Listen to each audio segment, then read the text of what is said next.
Welcome everybody to this meeting of inaugural meeting, first meeting of our research network of Asia Pacific and Latin American scholars. We have called this network tentatively, of course, Pacific World Research Network. And it is my distinct pleasure to again welcome all of you, and you all received the email invitation inviting you to participate. And I want to begin by introducing myself. I'm Ruben Hernandez Leon. I'm a professor of sociology at UCLA and director of the UCLA Latin American Studies.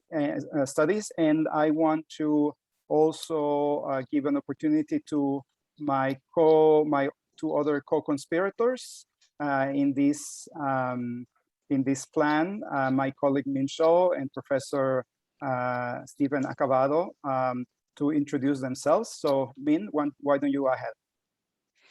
Hi, good afternoon and good evening for those who are from the East Coast, and good morning for those from Asia. And my name is Min Zhou. I am director of the Asia Pacific Center. I'm also professor of sociology and Asian American studies and the Walter and Shelley Wang Endowed Chair in U.S.-China Relations and Communications. I direct the UCLA Asia Pacific Center, and our center's mission is to promote greater knowledge and understanding of Asia and the Pacific region on campus and in the community through innovative research, teaching, public programs, and local and international collaborations. And we encourage interdisciplinary work on cross-border and supranational issues, such as economics and politics, language and culture, population and environment, and the sustainability of the ongoing processes of globalization.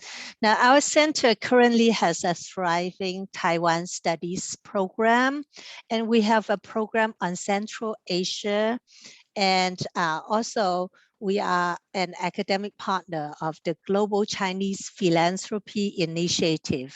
We are also trying to raise funds to establish a Hong Kong Studies program and other relevant program.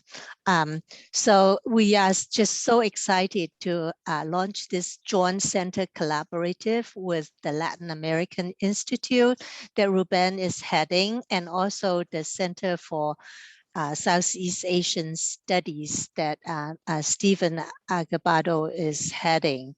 Now let me pass to Stephen. Stephen, it's your turn. If Stephen is not there, Tuet, do you want to introduce your center and yourself?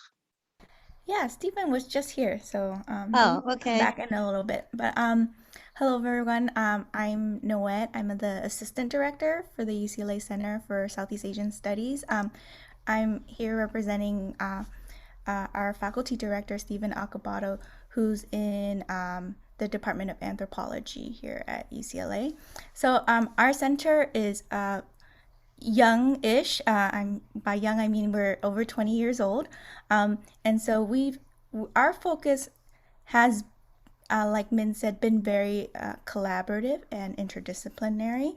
So we house different types of programs that focus on Southeast Asia as a region. We have a specific Indonesian studies program, but we're also, now that Stephen is here, and he is a Philippines specialist, we're trying to build up our Filipino studies program. And so we're very much connected to the Department of Asian American Studies here at UCLA and Asian American Studies Center. And so that is our sort of collaborative efforts in terms of Pacific studies. But we've done quite a bit of work more recently in the area of Pacific studies. And so we're happy to be part of this collaborative, and we're hoping that we can share some ideas and also hear some more ideas from the rest of you. So thank you for being here. Yeah, sorry, my computer, I got booted out of Zoom, but thank you, Mia. Yeah, so that's it for us.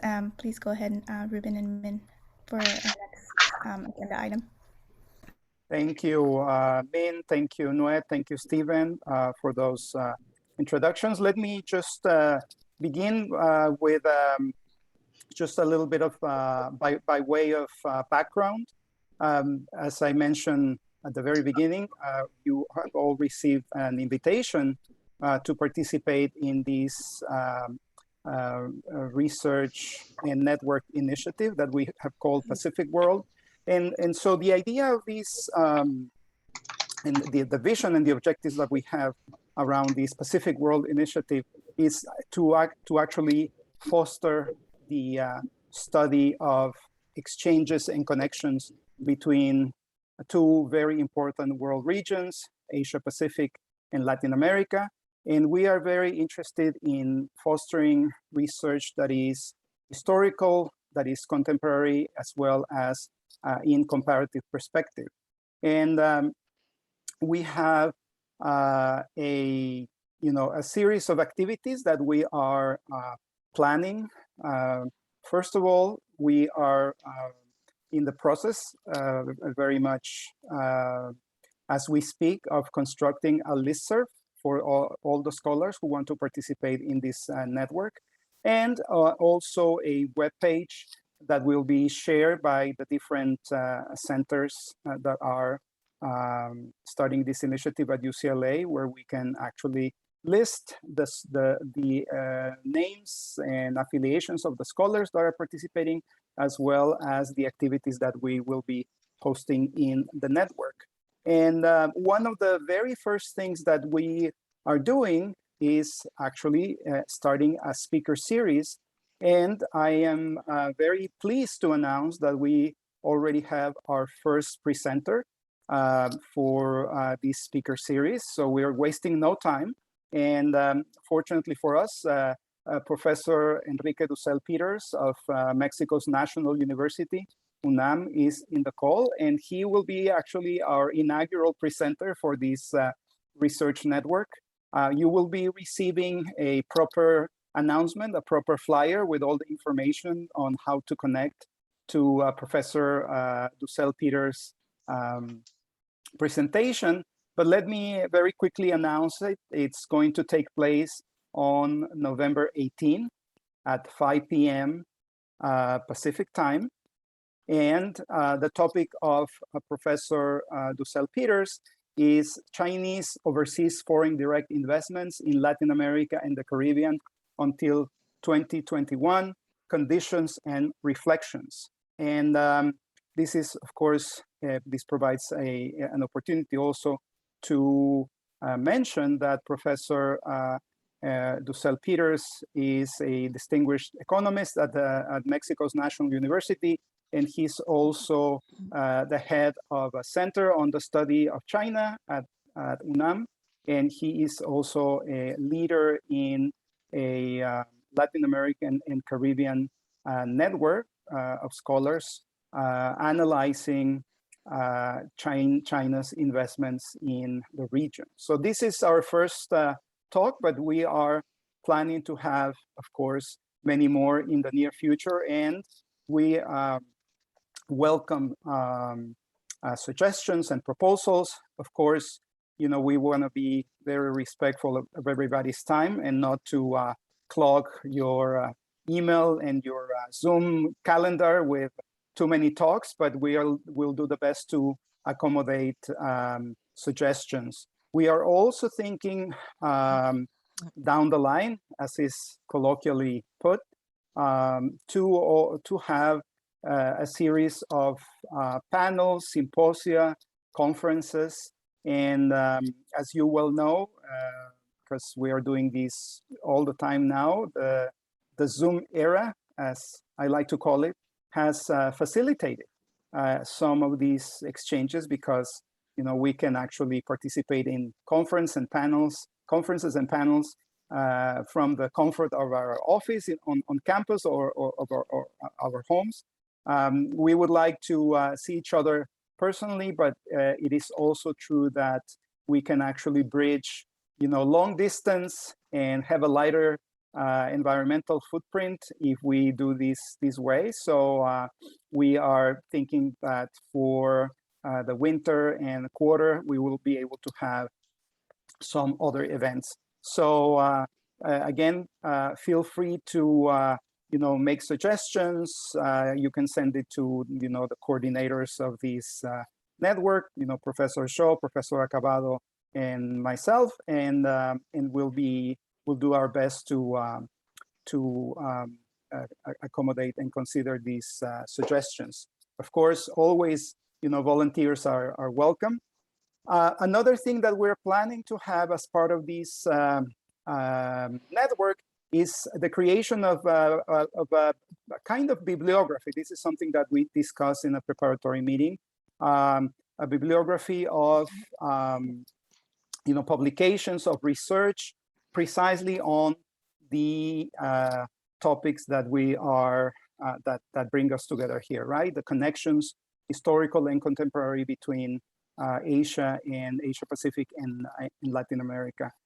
There are many people on the call and those who have expressed interest in being part of this network, who work in economic ties between Asia and Latin America, who are working on issues of colonialism from a historical perspective, for example. There are others who are interested in working actively on issues of migration, which in the case of Asia and Latin America have a historical as well as a contemporary dimension. And there are other scholars who are working on issues of culture, right? Literature, music, and other artistic expressions. So we welcome information about your publications, your output, books, reports, articles, and we are going to be curating carefully a bibliography, so we can distribute this material, and the members of the network can stay informed and be aware of what the members of the network are doing. We are also thinking, considering at this point,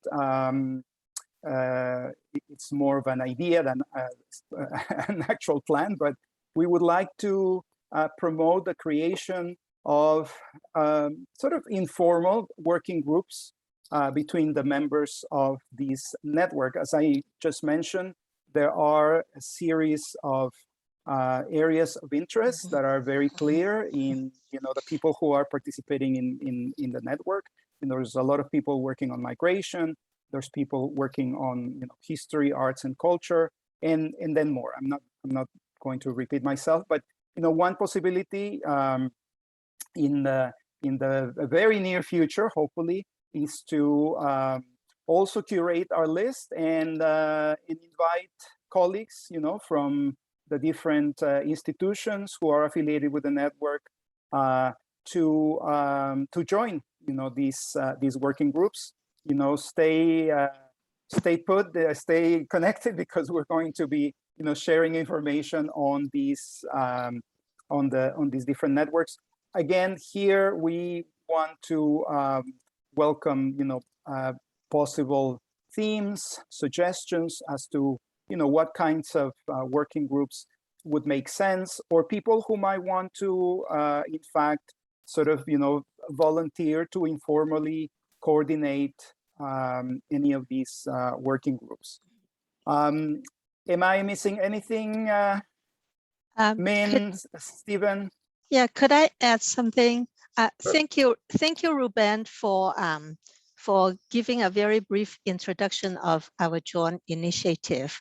I would like to emphasize, and also I would like to add that it's our kind of our dream and our passion and our vision to build a regional research center at UCLA for research and outreach activities on the Pacific Wall, like on Asians in Latin America and Latin Americans in Asia. So as Ruben just said, I want to reiterate that our objective is kind of threefold. One is to promote scholarly communications and research on the Pacific Wall, and also trans-Pacific connections and interactions from multidisciplinary perspective. And second is to train a new generation of scholars who are and professionals as well, who are bilingually and multiculturally proficient of the region. And so not only they are research experts, but they are also bilingually or multilingually, multiculturally proficient. And thirdly is to stimulate outreach efforts through, all these activities like joint seminars, workshops, projects, and public events. So actually, because I am an international migration specialist, and so is Ruben. And so Stephen is a Filipino, Philippine specialist. So we are having our own specialized areas.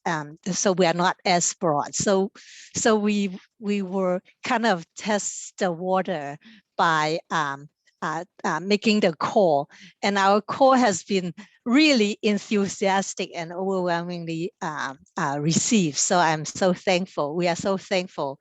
And we found you mainly through two means. One is we just Google who is doing the relevant work and find you. And the other is through you, and you also recommend names. So we actually built a list of 108 scholars on that list, and then we sent out invitations to 108 scholars, and 58 reply, and most are here, right? So we have 40 some scholars here, and then quite a few say they cannot make it, but they want us to record a session, and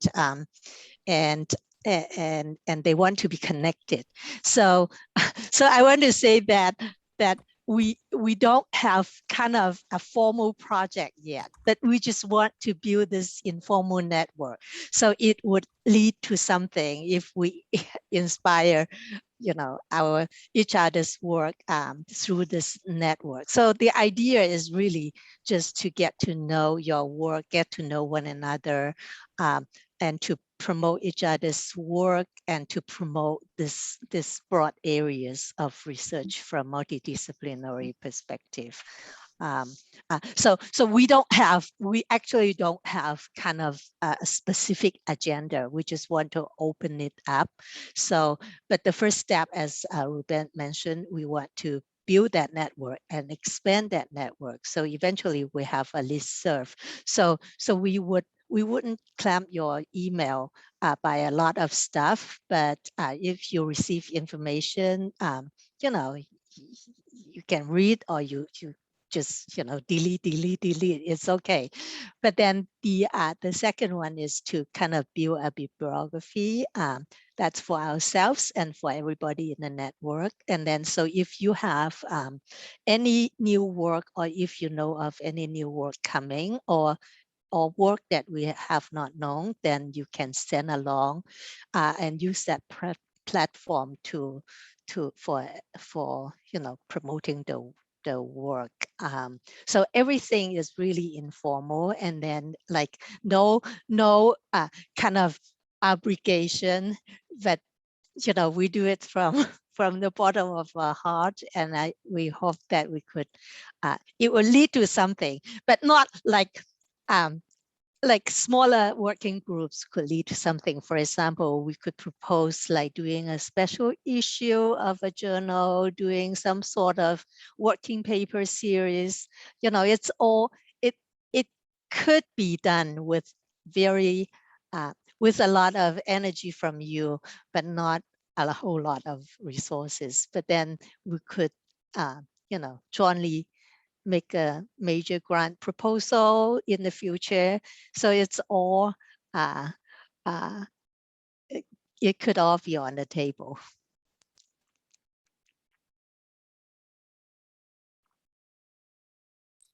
That's right. At this point, according to the agenda that we have for this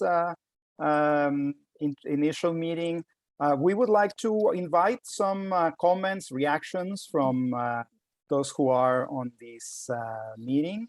We have a few minutes allocated for brainstorming. So we would very much love to have suggestions, comments, ideas, things that you would like to see happening through this network, potentially types of events or suggestions along those lines. So if you can use the function to raise your hand, so we can and you unmute, so we can hear suggestions. You can propose things through the chat as well. So there's a number of ways in which we can share. So anybody wants to? There is a hand raise button. And Nuet, do you want to keep track who is raising hand first to have them speak? I can try. I didn't even see the first hand. We don't have hands up yet. So Okay. you could put your hand mark to speak. Or you can wave your hand if you can't find your. Oh, Yes. there is one hand Yes. raise. Can we have Professor Lopez Calvo? You're muted, Ignacio. You can unmute, please. Sorry about that. Sorry, I was late. I had to teach until 4:15. But yeah, it's great to see this group put together. It's something I had thought about doing 15 years ago, but I was too lazy. So thank you so much for putting the effort to get us all together. I wanted to mention that if you guys are interested, I organize a conference on this topic, East to West cross-cultural relations, every year. I see a bunch of people here who have come to my conference over the years. This year is number 13, and it's going to be in Oslo, in Norway, on June 6 and 7. And after the conference, usually we publish a volume with a selection of the articles, or everybody's invited to submit their extended versions of the presentations to our journal, Transmodernity, which is an online academic journal. So you're more than welcome to submit journal articles, come to the conference, and also, and this is the last thing, so I, along with a colleague of mine, Kathy Lopez, we have a book series in partnership with Macmillan on Asians in the Americas. So if you know of people, or you yourselves are interested in submitting a book proposal in English on any discipline dealing with either Spanish language, Filipino cultural production, or Asians in the Americas from any discipline, you're more than welcome to submit them. We've already published or are going to publish 9 books so far, one of them by Seth Jakowitz, who's in this group. So that's it. I hope you guys participate in the conference and submit journal articles and book proposals. Thank you. We have a list already of people. I see, at least on my screen, Enrique, Jessica, and Victoria. So why don't we go in that order, Enrique? Yes, hello, good afternoon, Mexico time. Thank you very much for the invitation. Unfortunately, I told Ruben something came up and I have to leave it in 10, 15 minutes.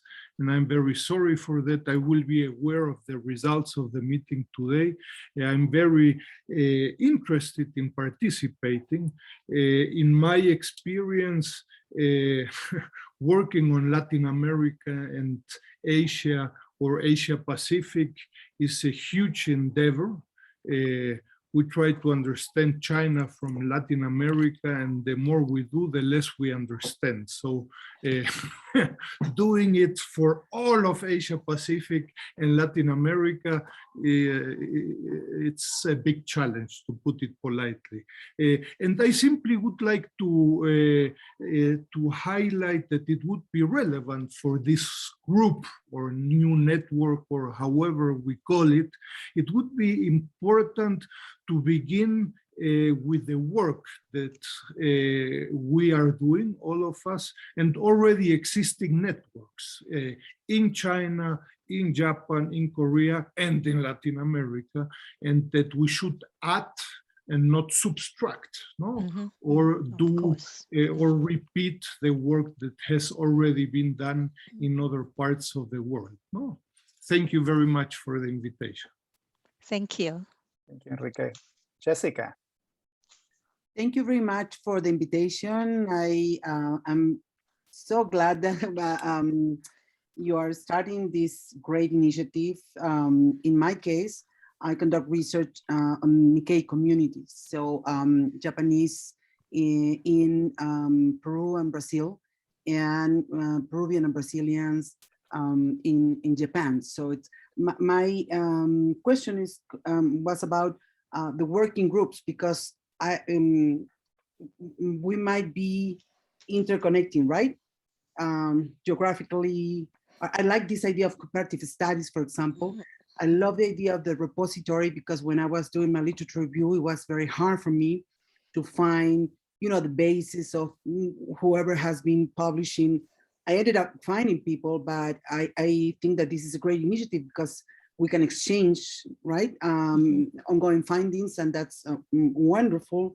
I'm writing a book about that, so to understand historical and contemporary. And part of my area, it's about media and ethnic media. So I'm also interested in bilingualism.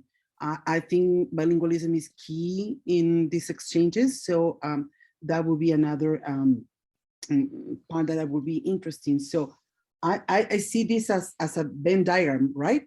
So maybe we have interconnections and we can start working in different areas. Yeah, so in general, I think if we can exchange what we are finding, our different book chapters or academic journals, it will be wonderful. And it will be a win-win situation, right, for all our projects. Thank you so much. Thank you, Jessica. Victoria. Yes, thank you. I hope everyone hears me well. Thank you so much for inviting me to this great new and I would even say revolutionary initiative. I was very surprised actually because I received an email. Now, as Dr. Minjo has kindly explained the whole process of the search for scholars and professionals in these areas through Google and through colleague recommendations as well. So let me very briefly introduce myself first. So my name is Victoria Kim. I'm currently based in Beijing, China, originally from Uzbekistan, Tashkent, educated in the US and UK as a specialist in Korean studies with an MA from Johns Hopkins University SAIS, and a multimedia journalist with an MA from the University of Bolton. So I actually I work in both sectors, academia and long form investigative journalism, and specialize on the Korean diasporas for the last 6-7 years. And now for the last 3-4 years, I've been covering the issues mostly from the global perspective, which I found really the best, probably, and widest approach towards Korean diasporas in the world, because all Korean diasporas, of course, they are Koreans by nature, and that's why they are diasporas related to the Korean Peninsula. And I worked first on the Korean diasporas in my home region, Central Asia and Russia, but I also have a personal connection to Mexico. My husband is Mexican. I am ethnically quarter Korean and Russian from Central Asia. My husband is Mexican. I speak Spanish. So I slowly started discovering Korean diasporas in Latin America, in Mexico, in Cuba, in Argentina, and all of South America. So our son, we have one kid, he's both now Mexican and Spanish and Korean and Central Asian. So personally, for me, it's a heritage. It's my own heritage and our family heritage. And professionally, I think it's a vast field. So I will be very happy to share my recent publications, because for the last 2 years, well, 2 years, I've been publishing, comparing Korean diasporas in different regions. So in Cuba, in Mexico, based on different angles. But anyway, doing cross-regional comparison and also historical comparison, just trying to kind of compare them versus certain factors and players and angles, and show them as all together being part of one global diasporal thing. So this initiative is great because I think it gives us all working in our sectors and in our fields the opportunity also to globalize our studies and our research. And I really hope to become part of this network. I will share my publications. I had some journalistic publications of the topic. My latest paper, academic paper, is coming out hopefully this week. So as soon as it's published by the George Washington University in the US, I will share it. And I hope we all interconnect and get in touch through the speaker series, work in regional groups. And lastly, I would also comment, maybe when we establish working groups, we could also try not to divide, but maybe like just organize our work by regions, which I think would be nice. Maybe, I mean, of course, you will know better how, but like China related, Korea related, or Korean Peninsula related, Central Asia related, Latin America, cross related. So I'm really looking forward to getting to know you all better. I was briefly looking through, I know a couple of people, but I see very many new faces. It's a pleasure and big honor for me to be part of this network at UCLA, also a new academic connection for me. So I'm very grateful. Thank you so much. I look forward to meet you all and work together. Thank you. Thank you, Victoria. I would like to add that our center also have a program on Central Asia. So probably we could connect with folks that are doing work in Central Asia as well. And one thing to add that our network, you know, the 108 folks currently on our list now, they are from the US, Canada, Mexico, Brazil, China, Taiwan, Japan, Korea, the Philippines, Australia, France, and Germany. Am I missing anybody? So you know, there are a lot of interests. So I was just overwhelmed when I was seeing this list. And yeah, so go on. Min, we have several scholars from Brazil here today as well. Yes. Wonderful. Yes, I mentioned Wonderful. Brazil. Yeah. Oh, sorry. Yeah. Wonderful. Yeah. Thank you, Victoria. I mean, all of you for these very enthusiastic responses. This is actually what we're looking to, but I wanted to double on something that you said at the end of your intervention, which is that, of course, we don't want to impose any sort of arbitrary, boundaries or demarcations on the various working groups. I think that our colleague here, Nued from the Center for Southeast Asian Studies, put it very accurately, very precisely in a preliminary meeting that we had, and that is that people should self-select. That is, this has to respond to people's authentic, organic interests, and as we unfold and work on this process of connecting with each other, on getting to know each other's work, on getting a sense of what are the main areas, perhaps broad areas of interest, we can make some suggestions. But I think that people's own ideas of how to organize what kinds of working groups would be interesting to have in place is completely vital. So I couldn't agree more with what you said, Victoria. Thank you so much. Any other suggestions or comments or interventions, ideas?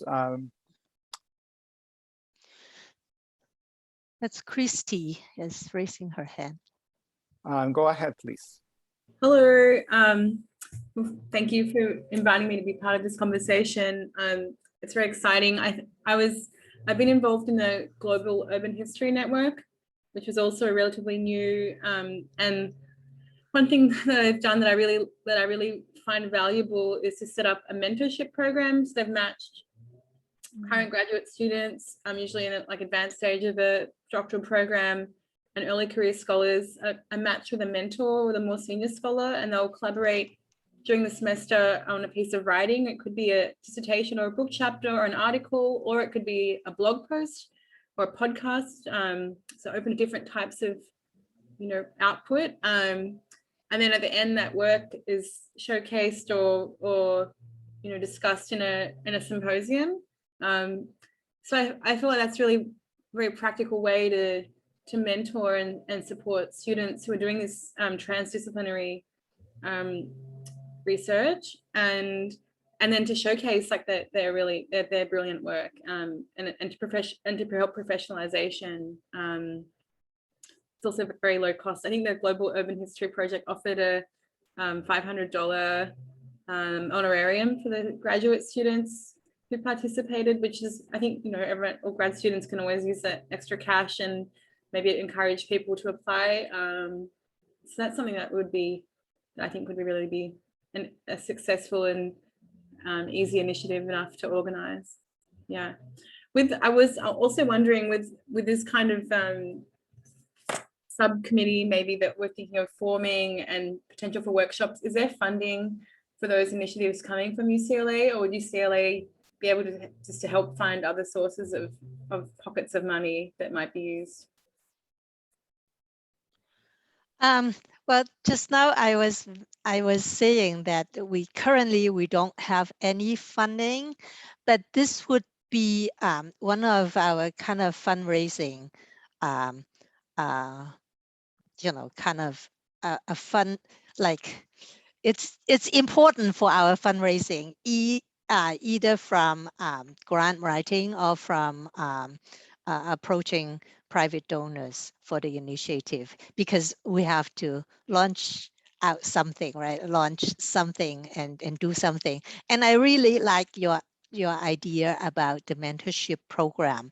And again, some of the scholars in our network saying that, are you going to include graduate students?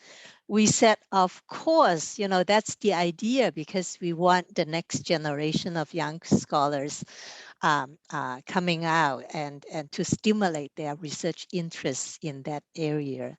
So sure, and the small grant program would be also some of the things we can write into our grant if we are thinking about that, as well as fundraising, because I can give you an example about our Taiwan Studies program, and that program has no funding from UCLA, but we managed to raise more than $2 million from private donors and government agencies to promote the program. So similar things could happen too, as like if we can showcase our network, the kind of work people do, and there is an interest, both scholarly interest and also policy making interest on that.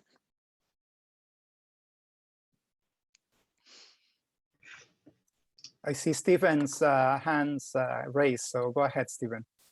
I would just like to follow up on what Min had said. So the Center for Southeast Asian Studies also received a generous grant from the Luz Foundation to establish the program for early modern Southeast Asia, which is actually kind of relevant to some of you here in the meeting, because it's how Southeast Asia responded to contacts during the early modern period with Europeans and the Manila-Acapulco galleon trade.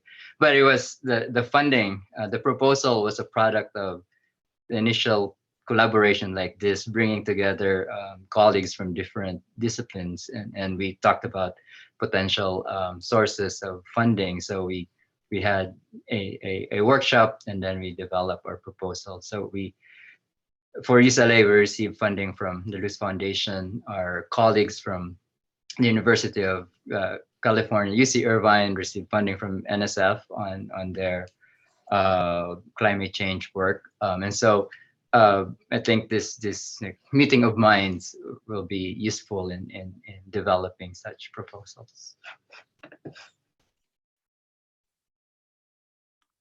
Yeah, I just want to second also Christie's point about the training of young scholars or younger scholars or new generations of scholars working in these areas.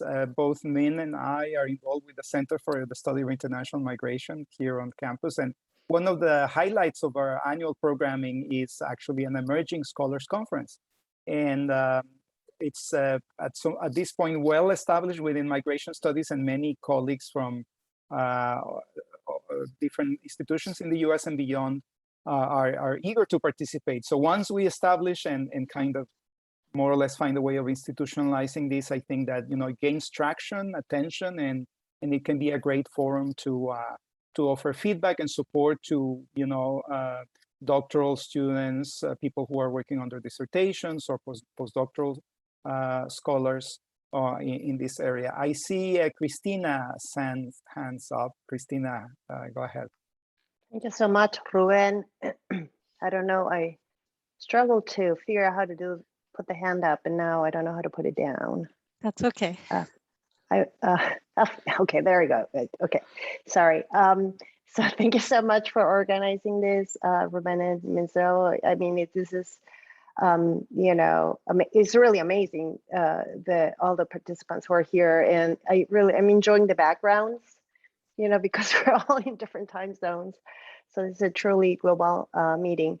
My question is regarding the geographical, the framing, the geographical framing, because I'm a pre-modernist, and in the early modern period, if you work in the early modern period, it's difficult to think of Latin America as a discrete unit. I mean, it's almost impossible to talk. I mean, it doesn't exist. Latin America as a unit doesn't exist. If we're talking about the time of the period of the Manila Galleon, you have to include, you can't speak of the Pacific without talking about Spain or Portugal. Sure. With Portugal, it's even later. I mean, if you think about East Timor and how late East Timor gained its independence, you know, that means that even when talking about the modern period, the contemporary period, we can't really talk about certain areas without talking about this, you know, these European countries, European empires. So I'm kind of wondering how, you know, we would deal with this, because to say Latin America is quite limiting, and even to say Asia Pacific is limiting, because in the early modern period, you have so much interaction going from Southeast Asia and also South Asia, especially through the Portuguese Empire. So.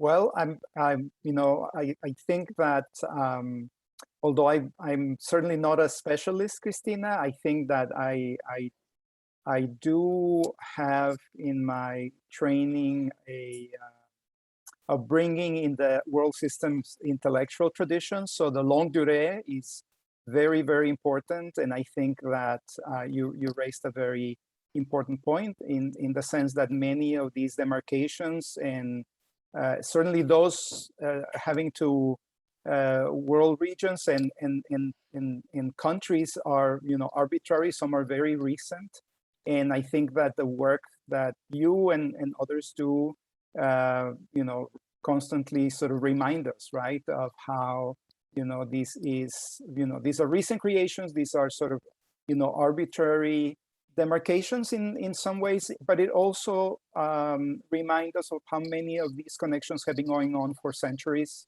and centuries, and how many of the things that we actually appear to discover today have been, you know, ongoing for you know, for quite an extended period of time, and how you know, many of the things are built upon those connections, right? And so I speaking for myself, but I think that for many others, I think that we, you know, we definitely welcome, you know, these you know, longue durée perspective that I think it adds great richness to and depth to this endeavor. So thank you for that. I see our colleague Kyoyoung Park hands raised. So Kyoyoung, why don't you go ahead? Thank you. Okay, let me lower my hand.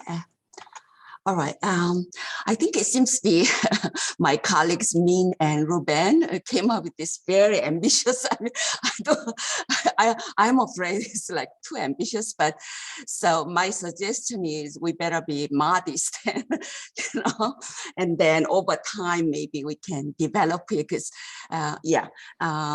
So I mean, in a way, slightly different from what Krishna suggested, but I think it seems to be very ambitious. But I would say that my question is, I mean, I have a usual questions.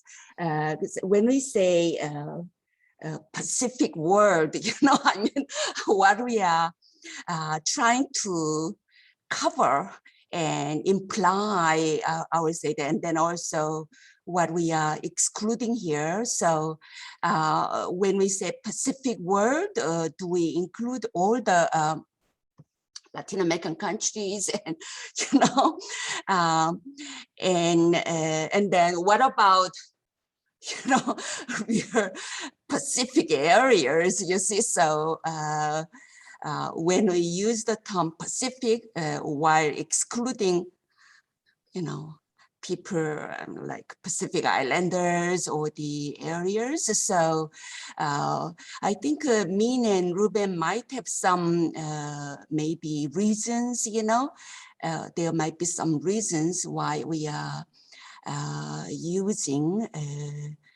this grandiose term like a Pacific world. So I would like to hear, you know, whether we're gonna cover entire Latin America and Americas, and also, but then why we are excluding, you know, so, and even what about South Asia, you know, I mean, you see, because Indians probably have been even in Latin America. So, but at the same time, I concur with the earlier comments made by Ruben's colleagues, right, Enrique at UNAM, that I think we should also acknowledge that existing effort, you know, we shouldn't overlap, because unless we have a lot of resources, I would say that we shouldn't really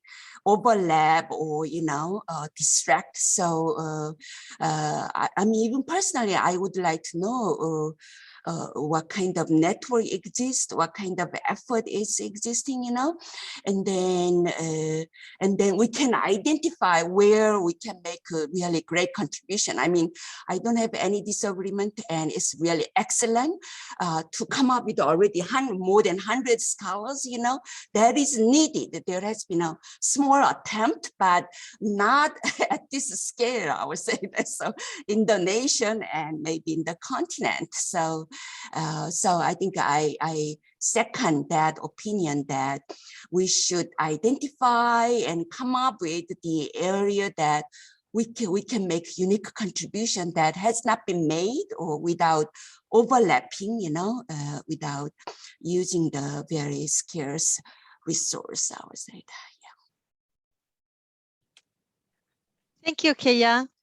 I second Christie's remark in the chat box that you know, we kind of embrace the broader term, and we don't draw boundaries and particular boundaries. So the idea is really to connect and to have scholarly exchange, and you know, something will happen in the process through teamwork. Like we could. I could not imagine myself, my center, or the Latin American Institute or Center for Southeast Asian Studies could do everything. And we are not experts in that areas either.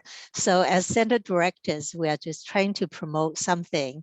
And our kind of modest goal is to kind of build a resource hub in Southern California, since UCLA is a major public university in the area. So with a research hub on the West Coast, on Southern California, and that would benefit our faculty and students and community, as well as the community around the world. So we are hoping that through the this kind of informal effort, and people are really, you know, can be in and out, can involve more, and you know, the level of involvement is purely voluntary.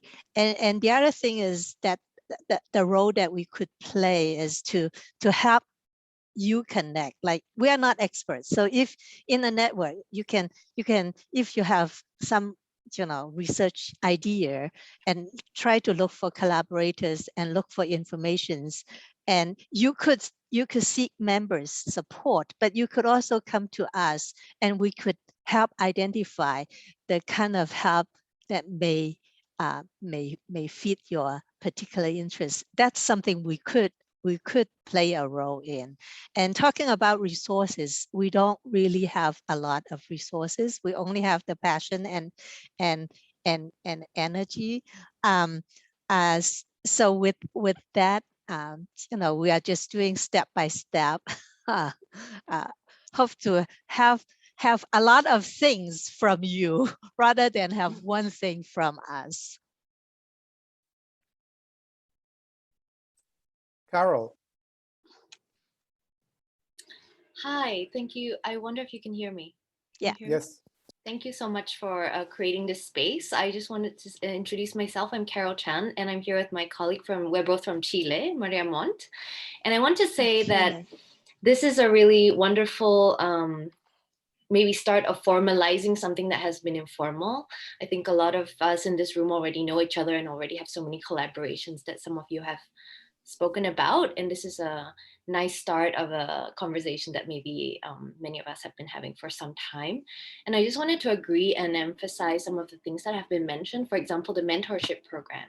So Maria and I, sometimes we receive, actually quite often we receive a lot of emails from graduate students that are sent from their professors in the US that, you know, we have a student who's coming to Chile and all of that. And so we do, and we are planning to, because of COVID, we haven't been able to do it, but to kind of informally host some of these students that are coming and they have preocupaciones, concerns about what's happening in Chile politically with the social protests, with COVID, you know, and so we provide that kind of mentorship and advice informally, but this is a really good space where we want to just say that if there is a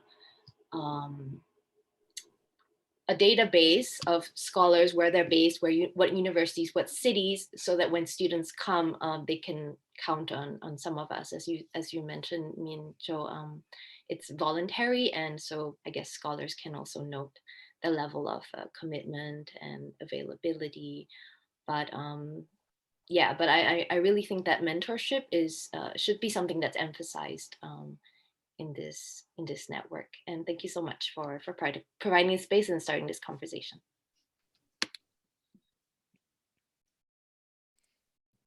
Any other comments or suggestions?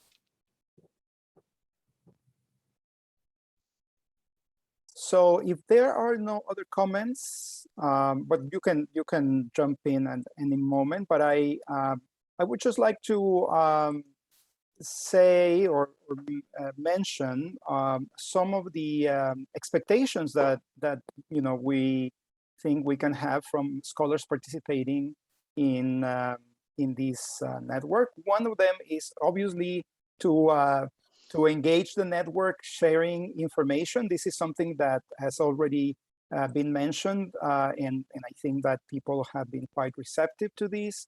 You know, sharing your you know, information about your publications, about you know, papers, books, reports. I think that, you know, sometimes, you know, one of the big challenges that we face is you know, nowadays it's sort of an information overload, but in that information overload, we do not necessarily come across with the things that are important or relevant to our work. So one of the things that we think this network can contribute is to, you know, bring all this information about, you know, the scholarly work that we all do here, activities, seminars,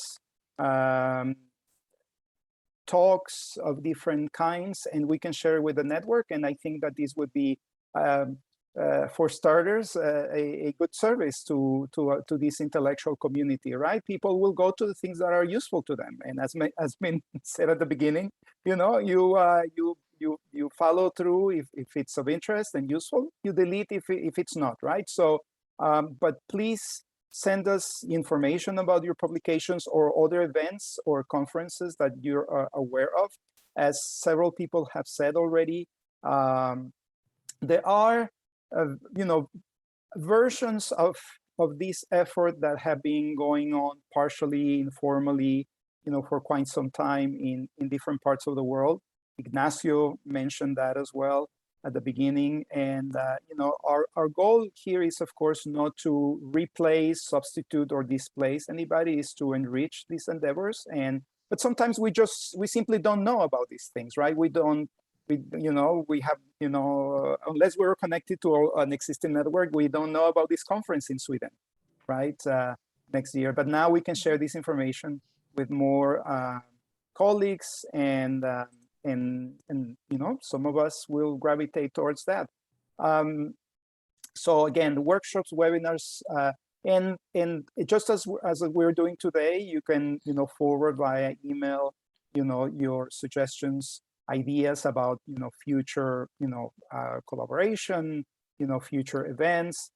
Some of those things will be able to materialize, right? I think that there's it seems to be quite a lot of enthusiasm, and I'm enthusiastic myself about the idea of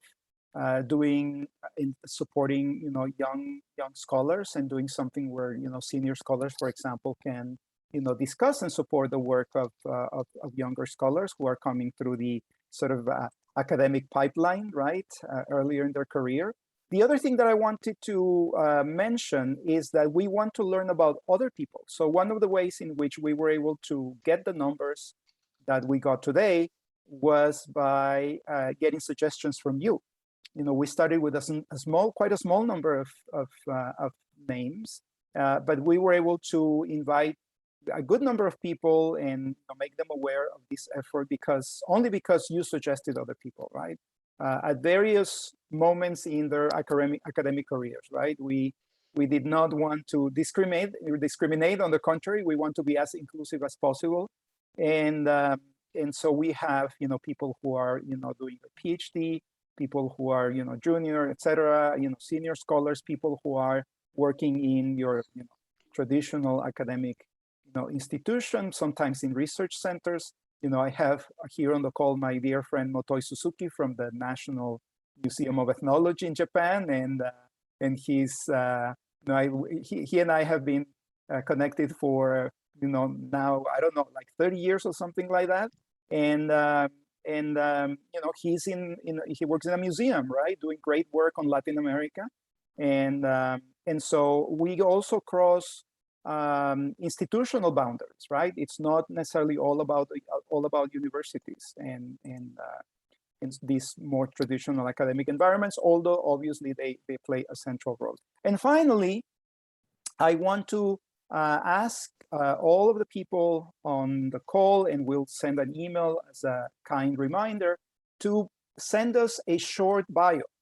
We would like to, as part of this sort of, you know, clearinghouse type of effort, we would like to compile a bio for the different members, or bios for the different members of the network. And we're thinking of something, you know, of around 150 words, where you share your, you know, personal and institutional information. Well, not so personal, but yeah, your name, your institutional affiliation, you know, if you have a personal website, other things that are of relevance, right, for your academic work, and of course a list of relevant works published in the areas of interest of this network, right? So we can begin constructing this bibliography that we were talking about.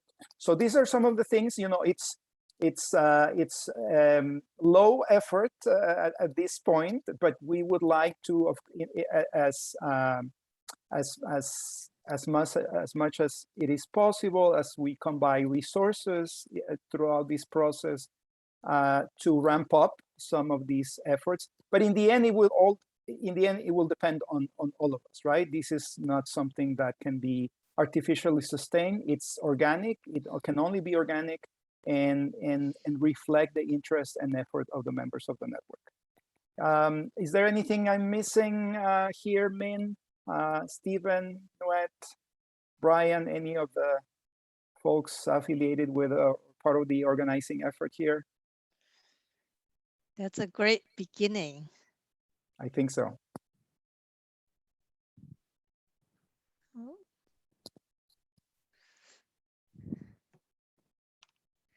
Yeah, we will send some summaries, and then also send you the link of the video, and then we'll receive your information and start compiling what we promised to do, a bibliography, with links to, say, for example, with links to the book site or the journal site. And for those of you who do not have access, that's something we could help too on an individual basis. Like, can you find me this PDF? They charge us like $40 a piece. We could probably do it for you. Absolutely. Actually, that's a great point, Min. And in many parts, in the global north, we might take for granted access to these materials, but it's not necessarily the case in many parts of the world. And I think that these efforts also build a kind of collegiality based on the fact that we can provide, or facilitate at least access to some of these things. So we're definitely, sometimes things are in some places not just expensive, but just difficult to locate, right? Yeah. Track things, and we can, if we can lend a hand, we'll be more than happy to do it. Great. Great, wonderful. Well, thank you, everybody. We don't want to keep you longer than it's necessary, but I think that this is a great start, and it's great to see many of you I meet for the first time in my case, but it's great, very rewarding to hear these enthusiastic responses, and rest assured that we'll the organizing team will reconvene and continue this effort of planning, brainstorming, and we'll come back to you asking for suggestions and ways in which we can build this and make it strong. Thank you. Thank you.